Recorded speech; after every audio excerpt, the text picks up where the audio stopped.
ça volait pas très haut, donc ils vont pas se blesser, mais non, mais honnêtement, quelqu'un qui vous dit je suis l'homme des territoires, toutes les 3 secondes, et qui avant de fermer tous les bars de Marseille, appelle une demi-heure avant le président de la région PACA, la maire de Marseille, pour leur dire bon bah c'est fermé, hop, au revoir. C'est pas ça la concertation avec les territoires, pardon de vous le dire. Et puis surtout, en tout cas nous, la France Insoumise, on veut pas être catastrophiste. C'est pas le but. Le but c'est de rassurer les gens. On est tous d'accord sur ça. Mais on dit depuis des semaines et des semaines que sur les masques ça va pas. On a dit qu'il faudrait les rendre gratuits parce que les gens utilisent des masques qui sont de plus en plus usagés, parce que ça coûte cher. La politique de test, ça marche pas, c'est un échec. Le traçage des tests, ça ne va pas. Quand on nous dit dans les écoles, au bout de 3 cas à peu près, on peut fermer la classe. Mais il n'y a pas de tests. Dans les universités, ce que nous disent les organisations lycéennes, étudiantes, c'est qu'il n'y a pas de tests. Et que quand il y en a, ils mettent 5 à 7 jours à arriver. Donc c'est pas possible dans ces conditions d'empêcher la reprise épidémique. Et puis on pourrait aussi donner un cap justement pour déstresser les gens. Nous on a parlé de masques gratuits, de pôle public du médicament, à long terme le pôle public du médicament, mais ça rassure. On dit aux gens, écoutez, là on assume notre mission de l'État de protéger sanitairement les gens, de protéger socialement les gens. Mais quand on fait une mesure comme ça à Marseille, les restaurateurs, voilà, ils ont acheté des milliers d'euros de nourriture et du jour au lendemain, on leur dit, bah non, c'est bon, cet argent-là, il va être perdu. Et surtout, donnons un horizon aux gens. On nous dit que la plupart des contaminations, c'est dans la sphère privée. Je veux bien l'entendre. Je veux bien appeler les gens à leur responsabilité. Mais il y a 4 millions de familles aujourd'hui qui vivent dans une situation de surpeuplement dans leur logement. Donc vous pourrez prendre toutes les mesures barrières que vous voulez. Si vous avez moins de 9 mètres carrés par personne, pardon de vous dire que le virus va circuler de l'enfant à l'école justement qui ne s'est pas fait tester, à la personne au travail qui va peut-être leur filer à 1 ou 2 personnes au travail aussi. Le travail n'est pas confiné, n'est absolument pas confiné. Les écoles aujourd'hui c'est la garderie des entreprises, il faut le dire aussi. C'est-à-dire qu'aujourd'hui on est dans une situation où le traçage est tellement mal fait et les jeunes, notamment dans les écoles et dans les universités, sont tellement entassés entre eux. Il y a des problèmes de court et moyen terme. Il y a des problèmes aussi, moi je le dis, on a une société qui n'est pas à taille humaine. Il y a eu une seule bouffée délirante dans l'histoire de l'hydroxychloroquine, une seule. Mais vous allez me dire le Lancet, l'étude foireuse. Non, mais n'exécutez pas ça comme ça. Ouais. Vous ne réalisez pas ce qui s'est passé. Bien sûr, ça a été un plantage complet pour eux. Vous ne réalisez pas comment un journal comme ça, des reviewers, des éditeurs, ont pris comme étant possible par des inconnus que l'hydroxychloroquine... Non, on n'est pas d'accord, laissez-moi terminer. Pouvait tuer 10% des gens quand 2 milliards de gens avaient pris ce médicament sans inconvénient. Comment ils ont pu croire ça? Comment, dans le week-end, le ministre et l'OMS a pu valider ça? Ça s'appelle une bouffée délirante dans le métier psychiatrique. Et quand quelqu'un a une bouffée délirante, vous savez ce qu'on fait quand il est sorti de la bouffée délirante? On lui dit, écoutez, vous vous rendez compte que c'est une bouffée délirante, et s'il n'a pas la critique de sa bouffée délirante, c'est qu'il est toujours fou.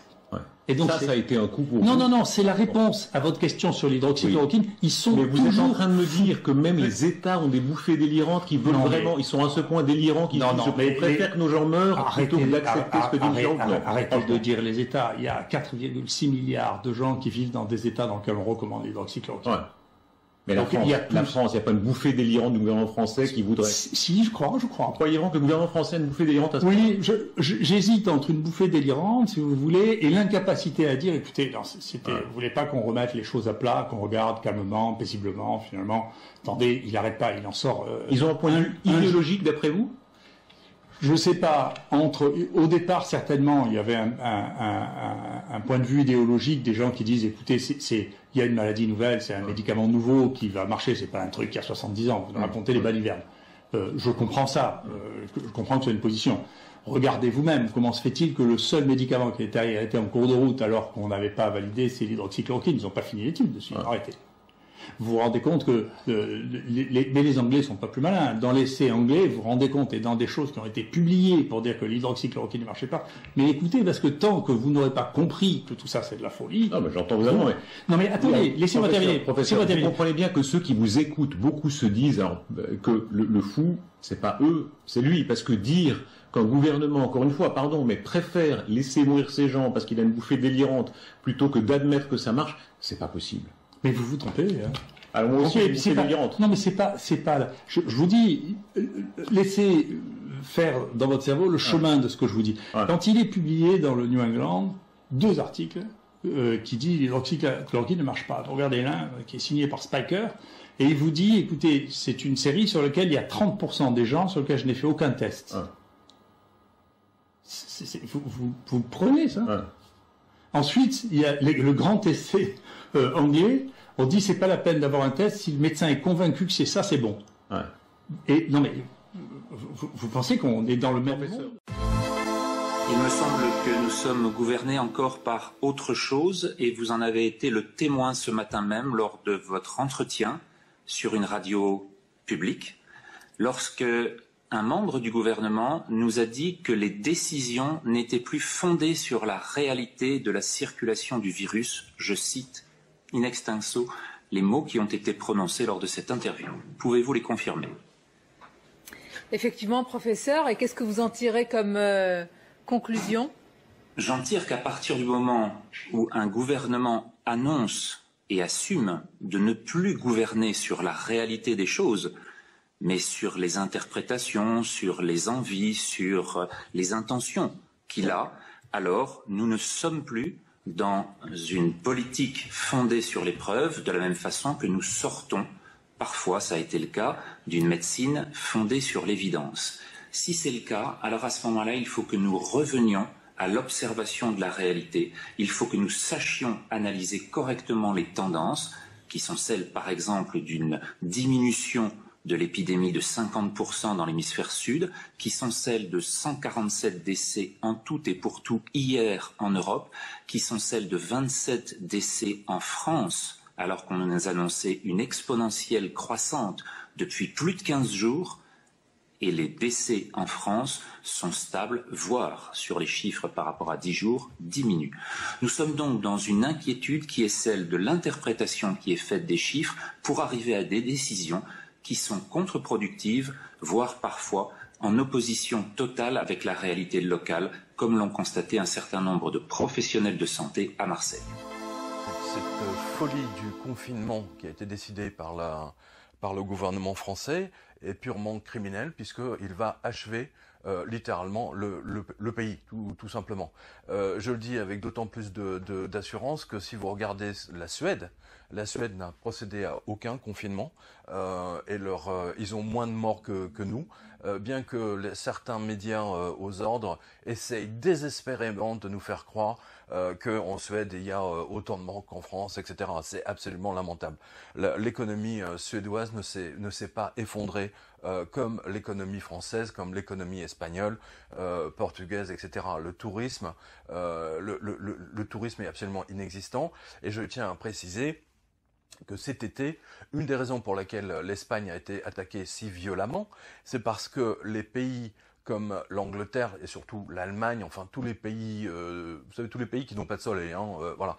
En fait, ils se sont dit, nous devons garder l'argent dans nos banques et en fait, on met les projecteurs sur le nombre de cas Covid en Espagne pour empêcher les gens d'y aller, parce que à partir du moment vous empêchez 300 000 personnes ou 500 000 ou 1 million de personnes de se rendre en Espagne ou au Portugal ou en Grèce, eh bien vous économisez des dizaines de milliards. C'est-à-dire ce sont des dizaines de milliards d'euros qui restent dans les comptes de vos banques à vous et qui ne vont pas, donc il n'y a pas de transfert en Espagne. Il y a la volonté de la part des Anglais, des Allemands, de vouloir, et surtout de Davos, le groupe des ultra-riches, du 0,01% de la population, d'installer un passeport Covid, donc, et sans ce passeport, vous ne pourrez plus prendre ni l'avion, ni le TGV, vous ne pourrez pas vous déplacer, voilà, donc si vous n'êtes pas vacciné. Donc vous voyez bien qu'il y a un autre plan qui est en train de se mettre en place, et qui est en train littéralement d'étouffer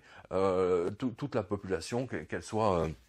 avec toutes ces règles, et vous avez vu ce qui s'est passé en Australie, enfin je veux dire là c'est la ville de Melbourne qui a été carrément, je veux dire les gens ne pouvaient plus sortir, c'était comme si on était en pleine guerre quoi, le couvre-feu. Et figurez-vous que j'ai vu ça hier soir, l'Angleterre, Boris Johnson envisage d'instaurer un couvre-feu à partir de 22h. Attendez, un couvre-feu. Genre d'un côté vous avez la Suède, où il n'y a pas de confinement, où les gens peuvent sortir, etc. Voilà. Et de l'autre côté, ils nous jouent complètement paranoïaque.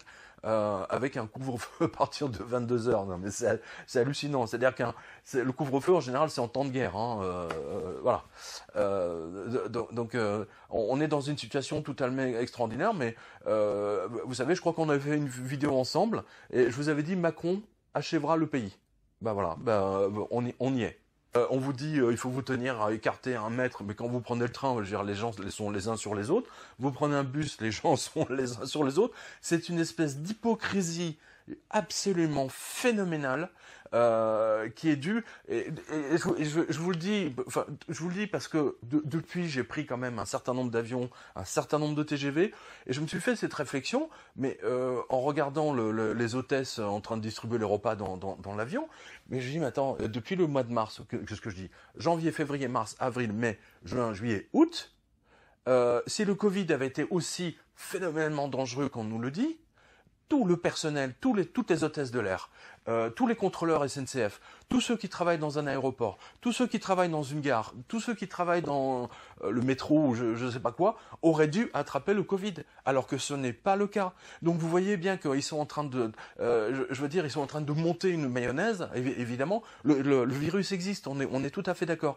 Hein, mais je rappelle quand même qu'il touche majoritairement, 1, les personnes âgées, et 2, également ceux qui ont déjà des maladies inhérentes, et de toutes les statistiques que j'ai pu observer, effectivement, ça ne touche que le taux de survie est de 96 ou 98%. Voilà, donc c'est une aberration, quoi. Il n'y a pas plus de morts en 2020 qu'on en a eu en 2019 ou 2018. Je veux dire, Raoul l'a encore redonné hier ou avant-hier. Les statistiques sont extrêmement claires.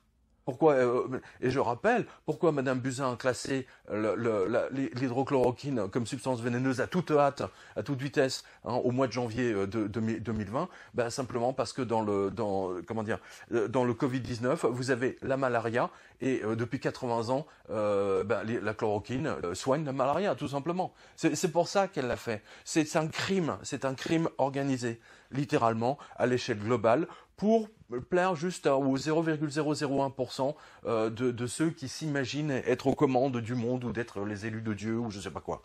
Hein, voilà, grosso modo c'est ça. En Angleterre, ils avaient repéré, donc ça c'était au mois de mars-avril, je crois que c'était avril, ils avaient repéré 600 000 tests qui étaient contaminés au Covid. Donc autrement dit, les mecs prenaient les tests, hein, ils prenaient 600 000 personnes, en fait, au lieu de les tester, ils leur filaient le Covid. Je ne sais pas si vous imaginez. Après ça, ne me dites pas que c'est pas une pandémie organisée. Je crois que c'est en France ou en Espagne, je ne sais plus. C'était un autre lot de 300 000 tests qui également étaient contaminés au Covid. Alors, je pose la question aux spécialistes. Hein, comment peut-on contaminer des tests au Covid? Enfin, il faut le faire, quoi. Ça requiert une expertise professionnelle. Vous voyez ce que je veux dire? Il y a quelque chose qui ne va pas. Il y a quelque chose qui ne colle pas. Voilà. Donc tout ce BINS est une vaste fumisterie, c'est organisé. On sait exactement où le Covid a été fabriqué, très précisément. On sait que une des composantes vient de l'Institut Pasteur de Hanoï. Voilà. Donc ils ont mélangé en fait le HIV avec la malaria. C'est très précis. Ils ont même breveté le virus. C'est quand même extraordinaire. Hein. Je vous rappelle qu'il faut 8 ans pour sortir un vaccin, et comme par hasard, ils sont déjà prêts avec leur vaccin. C'est pas merveilleux. AstraZeneca, cela dit, hier, ils se sont pris là, ils ont dit, ben non, on a testé le vaccin, mais le mec, je sais pas, il est pas bien. Hein. Donc, c'est pas encore au point leur truc. Hein, voilà. Je dis simplement, il y a quelque chose de pourri dans cette affaire, mais de totalement pourri. Hein, ce gouvernement de véreux. Hein, de véreux littéralement. Ils vous ont expliqué pendant 3 mois, oh non, le masque ça sert à rien. Hein, l'autre imbécile qui était, mais je sais pas mettre un masque, etc. Le ministre de la santé qui disait, non, et puis maintenant vous prenez 135 €. Et en fait techniquement c'est quoi? Vous avez même plus le droit de respirer. C'est absolument monstrueux. Je rappelle que la Suède n'est pas confinée. Voilà. Et leurs résultats sont largement meilleurs que de tous les pays européens. En Angleterre, vous avez des gens qui sont arrêtés dans la rue parce que justement ils avaient enlevé leur masque pour fumer une cigarette. Ou là encore avant-hier en Espagne, vous avez une plage, vous avez 3 Pékins d'eau tondue. On l'a vu aussi cet été en France. Hein. Vous avez carrément l'hélicoptère, quoi. Les mecs, ils sont là avec un mégaphone en disant quittez la plage, sortez de la plage. Mais c'est des, vous savez, c'est Orwell. Hein. Là, on est dans un système fasciste. Je veux dire, même Hitler, si Hitler voyait ça, le mec, il se dirait. Mais franchement, finalement, j'ai réussi à installer le 4e Reich. Il est là, le 4e Reich. Hein, voilà. Il est là, c'est littéralement... c'est incroyable. Il y a une dictature sanitaire qui s'est mise en place, mais c'est pas une dictature... C'est la santé. C'est le seul prétexte qu'ils pouvaient trouver, si vous voulez, pour imposer un fascisme global, tout en ayant les mains propres. Enfin, ouais, voilà, c'est tout. Mais je vous rappelle, hein, tout ça, hein, c'est pour couvrir... la faillite, la méga faillite des banques.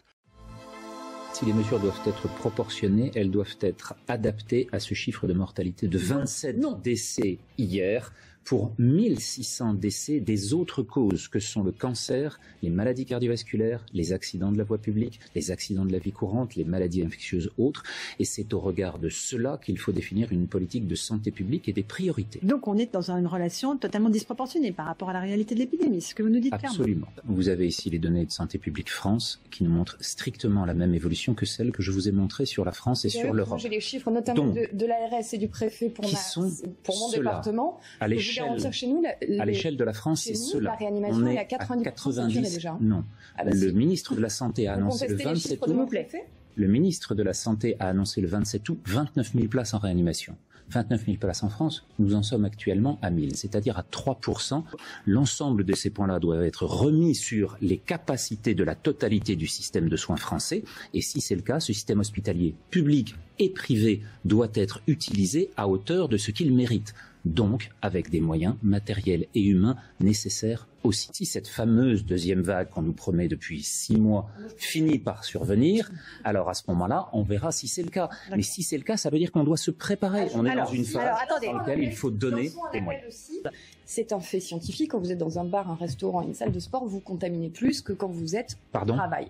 Excusez-moi. Il va falloir le retirer. Vous perdez l'habitude de me couper à chaque fois que je m'exprime, sur la science. Vous êtes déjà en train de me couper. Vous ne me couperez pas quand je m'exprime. Ce n'est pas vrai. Ce que vous dites n'est pas vrai. On peut lui apprendre la politesse. Madame Dubossi, pas de mépris avec les invités, qui est en l'occurrence un professeur de médecine qui, je pense, a 2-3 arguments à vous opposer. Le débat, il a lieu sur le plateau de CNews tous les jours. Je voudrais juste qu'on fasse un point sur les chiffres qui ont été évoqués de la contamination dans les bars, parce que c'est important, salle de sport et restaurant. Quels sont les chiffres dont vous disposez, professeur Toussaint? Salle de sport, 27 millions d'entrées depuis le retour, 200 contaminations. On est inférieur à 10 par million d'entrées. Okay. Voilà ce qu'on appelle des cas positifs. Je rappelle que ce ne sont pas des malades. Corps sécrétaires. Eh bien parce que, chère madame, lorsque vous avez encore du virus dans vos fosses nasales, vous continuez tout en ayant réussi à vous en défendre, à donner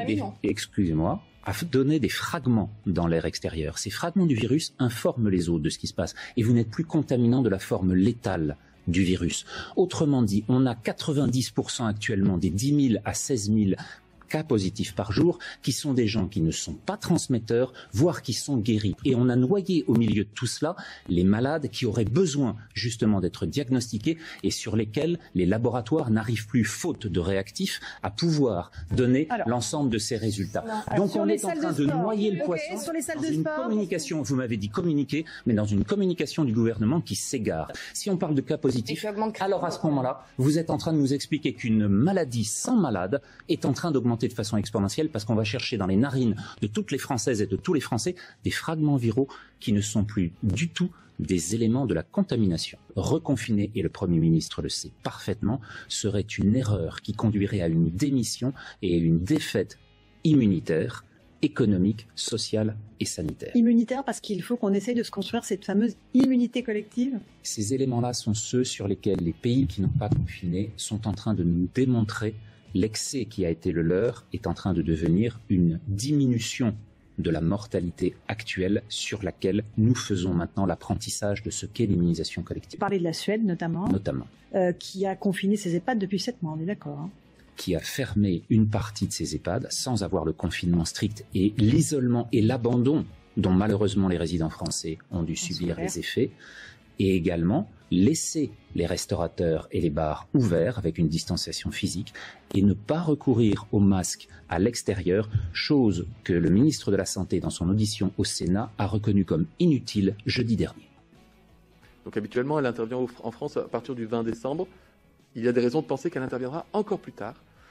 Elle a été faible, masque, gestes barrières, enfin, surtout gestes barrières d'ailleurs, parce que le masque, les études montrent que ça marche pas trop là-dessus. Et pour vous, on n'est toujours pas dans cette deuxième vague? Toujours pas. On voit une ascension 20 fois plus faible. On voit que l'Espagne est remontée à 100 décès par jour, qu'elle s'y maintient depuis 2 semaines et qu'il n'y a plus d'augmentation. Et en France, une fois de plus, on est passé il y a 10 jours vendredi, 123 décès sur une seule journée, 78 mardi, 53 jeudi et hier, 27 décès. Il faut me faire comprendre comment les exponentielles qui sont soi-disant ascendantes donnent des chiffres qui diminuent. Je vous rappelle que ce week-end, on a eu 376 décès supplémentaires en France qui ont ensuite été dispersés de façon ahurissante. La première parce que les 123 patients décédés dans un seul hôpital de l'Essonne étaient en fait décédés sur l'ensemble des 3 mois de l'été. La seconde parce que l'erreur qui était affichée par Santé publique France a été corrigée après les journaux de 20 heures. Dans la nuit. C'est terrible. Et donc, ce que l'on voit maintenant, c'est que le confinement... Non, laissez-le terminer. Ce que l'on comprend maintenant, c'est que ce confinement qui va aboutir à une destruction sociale, économique majeure, qui n'a rien à voir avec l'épidémie elle-même de coronavirus, va être suivi d'effets sur lesquels il faut pouvoir maintenant prévenir. Et attention, il faut avoir la capacité de protéger les citoyens des décisions du gouvernement qui vont être prises. Cette mesure a donc été décidée en France pour l'ensemble des milieux ouverts pendant l'été et nous sommes passés dans le même temps de 1300 contaminations chaque jour à 13 000 contaminations au bout de 2 mois. Je me demande comment, sur le plan épidémiologique, on peut arriver à une quelconque démonstration de l'efficacité de cette mesure, si ce n'est en faisant penser que celle-ci répond à la pensée magique. On est sur 10 fois plus alors qu'on s'attendait à voir 10 fois moins par l'efficacité des masques en milieu extérieur. Autrement dit, cette mesure qui a été quand même plus ou moins difficile à croire de la part d'un ministre de la Santé qui a dit une fois que c'était inutile, une fois que c'était obligatoire, nous revient maintenant avec l'absolue incapacité d'en faire la démonstration. Toutes les mesures sont alignées sur cet élément. En quoi les 1100 milliards d'euros de l'Allemagne, ils sont fictifs? J'ai pas plus que les 600 milliards d'euros en France sont fictifs. Voilà. Bon. Pas plus. Mais et lorsque vous dites qu'il n'y a rien dans la loi de finances, j'attends que M. Coquerel, dans la commission des finances, vienne démontrer que tout ça, c'est de la flûte de Pan. Voilà. Il le fait tous les jours. Ah oui. Peut-être que vous n'êtes pas en commission finance. Je sais pas si vous dites. C'est beaucoup plus souvent que lui. Beaucoup plus souvent que lui. On va comparer les chiffres si vous voulez. Tiens. Non, mais il y a un moment. Les chiffres de présence entre Coquerel et moi à la commission des finances, quand vous voulez. Ah bah alors là, c'est très bien parce qu'il y a des sites qui retracent toutes ces activités-là. Vous avez des devoirs à faire. Je vous dis, Coquerel est rapporteur spécial du budget finance sur la partie écologie et notamment prévention des risques. D'ailleurs, juste pour remettre un peu les écarts, Monsieur Chouette, vous disiez que vous travaillez plus qu'Éric Coquerel en commission. Je suis allé voir les chiffres. Donc Éric Coquerel a participé à 59 commissions, vous 38. Il est intervenu 220 fois en commission, vous 17. Il a déposé 2900 amendements, vous en avez déposé 19. Il cumule 41 semaines d'activité et vous 27. Voilà, je dis juste ça pour qu'on soit quand même un petit peu d'accord sur les chiffres. Pourquoi vous consultiez votre téléphone avec je veux quand même vous préciser une chose que pour juste une chose, attendez. C'est pas non, acceptez la police. D'accord, pas de problème. Voilà. Je suis élu depuis le 26 novembre 2018. J'ai 1 an et demi de moins que M. Coquerel. C'est sur les 12 derniers mois, ces chiffres-là. Voilà.